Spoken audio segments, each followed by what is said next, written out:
When we were making Mate 1, one of the things that I did was steer cast and crew people who were going to work with us on it to Harlan County USA. It was such a well-made movie. Harlan County USA plays as a drama as far as I'm concerned. You get involved in this story. You get involved in the people. A lot of it is really just they did the legwork and they got out there on the picket line with their camera first thing in the morning, before the sun came up, and they did their time with everybody else, and they went to all those meetings, and they got that part of it into the film, that it is relentless. And I think that the way you earn the trust of people in a situation like that is to do the porch time. And you don't necessarily become a player, but they get used to you. And they also see your commitment. Nobody was going to be that impressed if Barbara had made a dozen films when she came there. What's going to impress those people is that kind of commitment. She starts with some stuff underground, which is something that I did when I made Mate 1, because when you make a strike film, you want people to know, well, what exactly is it that they're striking from? And you get a sense just from the little footage that's basically over the opening credits montage, just how hard this job is. I think most people don't realize that you're very often working in a 4-foot seam, and it's wet, and it's dusty, and it's dark, and it's cold. And then what you hear, people are getting paid for it, and the lack of safety in a lot of cases. Is it a fact that the Duke Power Company maintains housing for its employees that has no water and no indoor plumbing? Yes, sir. We were attempting to move our people, and these are our people. They're my people. Move our people, upgrade our people into trailers. People who weren't familiar with that part of the country got to see just the living conditions. These people are just scraping by. A trailer is going to be this huge step forward from what they're in, and you see kids still getting washed in a bucket, and it looks cold and uncomfortable, and the little girl is a little too big to fit in that bucket anymore. It's no fun being on strike when you don't have anything. This is not a cushy life that they're going back to.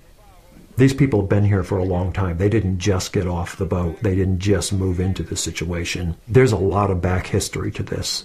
And so some of the resolve is coming from stuff that has never been resolved and may never be resolved. Which side are you on? Which side are you on? The music is great. The use of the music is great because that's been always such an important part. Not just in the sense of, there's always these great rousing union songs and organizing songs and coal miner songs. It's also a huge part of the culture there. A lot of people don't play professionally, but just will take their guitar out or whatever they play. Many of them are ear players. They don't read music, but they just know all these songs.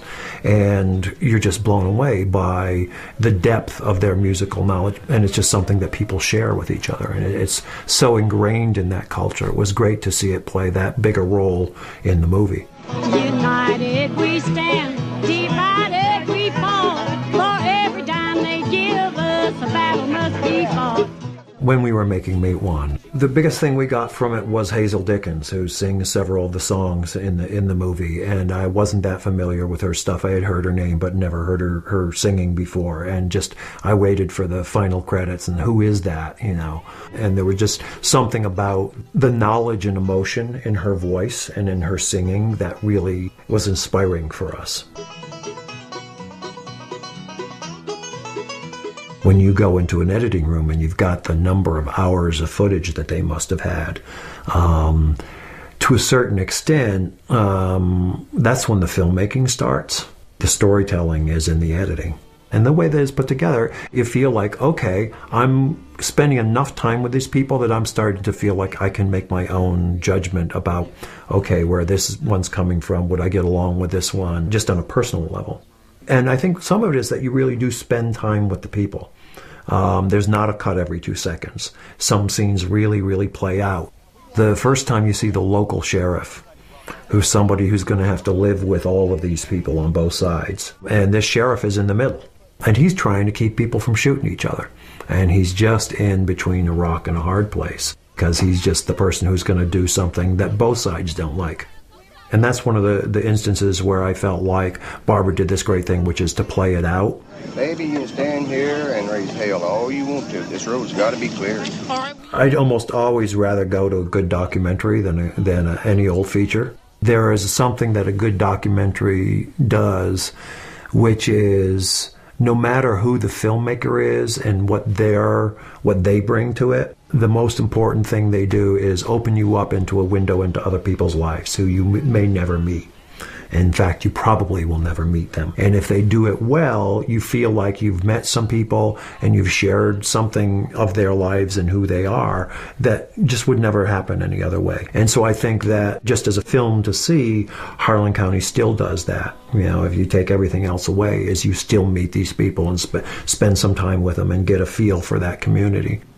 This is something that got into a small piece of what was really happening in the world and did it in a way where the people did not become performers. They did what they did and the camera got to see them.